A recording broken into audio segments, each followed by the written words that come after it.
The Estoc, or Tuck, is a sword that you don't see too often depicted in a lot of art and things like that, but is crucial to understanding how the sword evolved for armored combat. In the Middle Ages, these kinds of swords were listed in inventories and such, and you do see some examples, though they're not very common. Here we have two pieces that we've made, one over 10 years ago, another that we just recently completed as a commission. And so I thought it'd be a great time to talk about the Tuck, some understandings of how it's used, and just what an impressive type of sword it really is. These pieces were designed really as swords with really no edges. They're not designed to cut at all. They're thrusting weapons. They are basically battle needles, crowbars of battle in a sense, because the way they were used was at the half sword.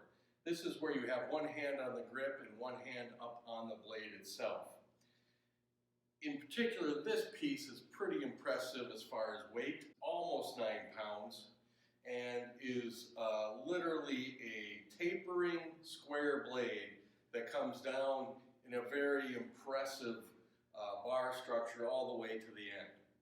This is the way you would use this sword. You'd be using it to lever against your opponent, exploit weaknesses in the armor, armpits, visors, things like that. And you can literally use it to kind of lever your opponent to the ground in a sense, in that it provides a huge amount of weight and mass going forward in a thrust where it would be very difficult to displace.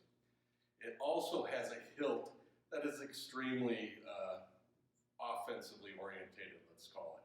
You have large spikes as the two arms of the guard, and they literally are square as well. And then you have this huge pommel that is designed almost as a flanged mace head. This is probably where our replica kind of differs from the original the most, is that we got this far more concave than it actually is on the original. The original is a little squarer in cross-section. We worked originally from just one photograph and a few measurements gotten from a museum by the commissioner of the sword itself.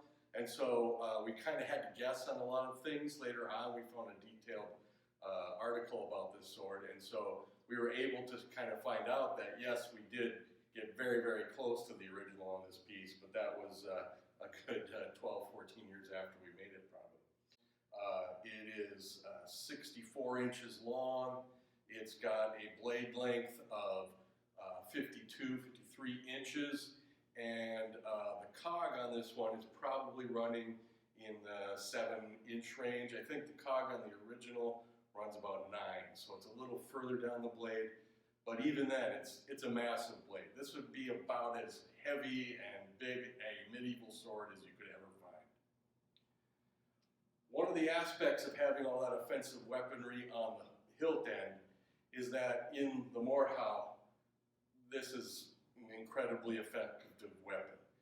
You can pierce just about anything with one of these quillions. If you got knocked in the side of the head, even with a helmet on, that pommel would definitely allow some ringing of your bell at the very least, and may well cause a concussion or knock you out. So really impressive piece, designed, as I said, for armored combat.